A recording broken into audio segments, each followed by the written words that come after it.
Not really. It hasn't really bothered me that much, to be the youngest rookie and whatever. But it's just, you focus on your job and you try to do it in the best possible way.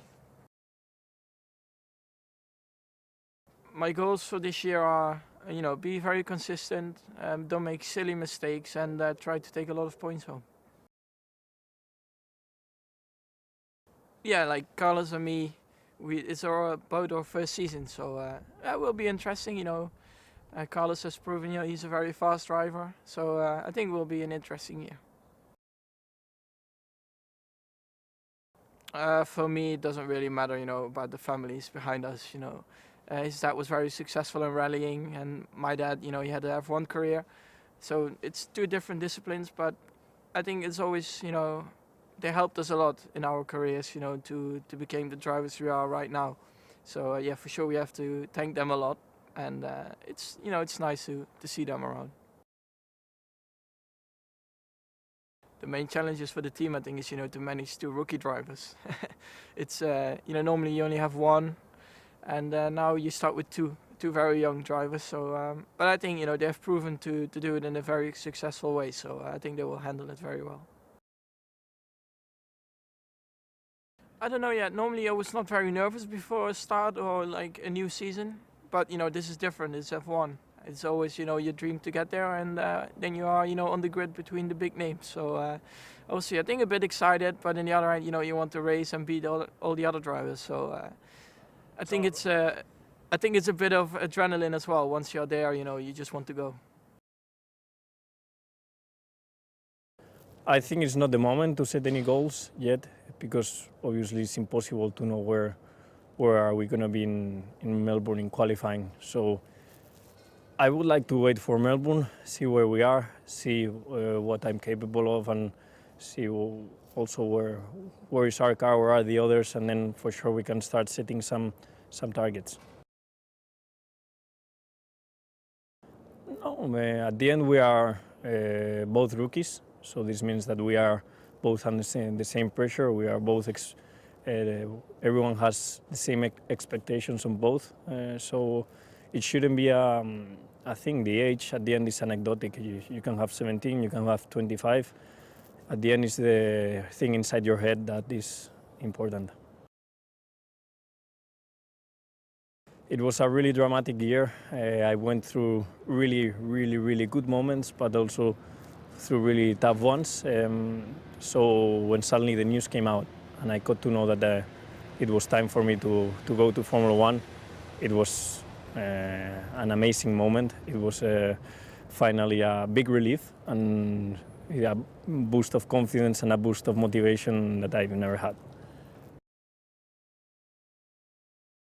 I've been following Fernando for many years. He was one of the main reasons for me to suddenly have the dream of becoming a Formula One driver after watching him winning his first 2 titles 10 years ago. So for sure, to be battling with him on track and to be racing alongside him, it will be very special. Well, it's the second year of the regs, so I think it's kind of, there's 2 bits to it. Yes, it's less of a challenge and we've got less new technology to learn. It's at least familiar to us now. We've had a year of learning how these power units work, how the car needs to be adapted, how the new aero regs work, which were another big thing for last year. And it's a case of refining, and developing around a lot of those known quantities. But equally, in the second year of regs is when you begin to perhaps see the grid begin to spread apart a bit more. And that's as, your budget and your team size, etc., begin to allow you to develop harder and faster. So I think it's important to not be too conservative as well in the second year of the regs and push very hard to try and keep up with the rest.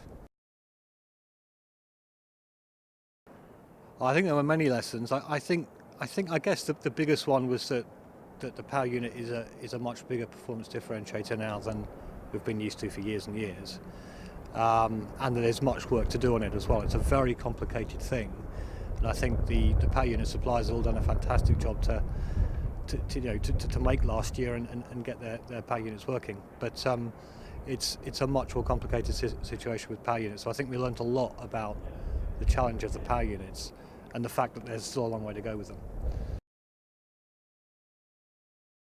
I think we've got to look at it as a team effort. We're working very well with Renault there. Recognising that they've got some steps to make, and they're working very hard to achieve that. And if we can gain a bit of ground on Mercedes, even if it's not at the first race, on the Mercedes-engined cars, then I think, judging by chassis performance we had last year and the step we hope we have this year, I think it holds us in reasonably good stead. But again, let's see. Qualifying in Melbourne will tell us everything. We've been quite aggressive with the car's design. It's very tightly packaged, much more so than last year. We learned some good lessons last year.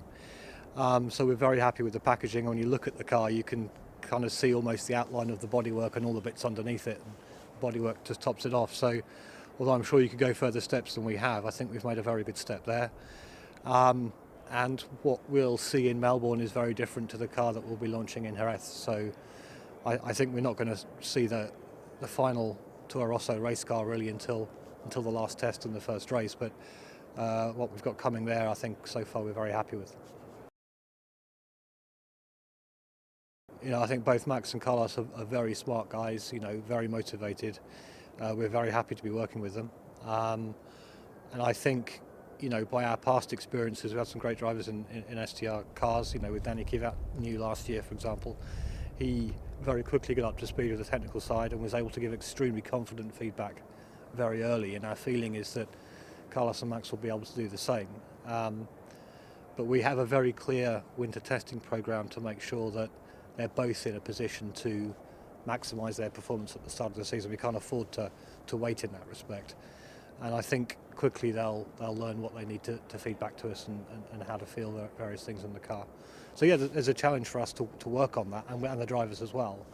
But I don't view it as that much of an issue come the start of the season.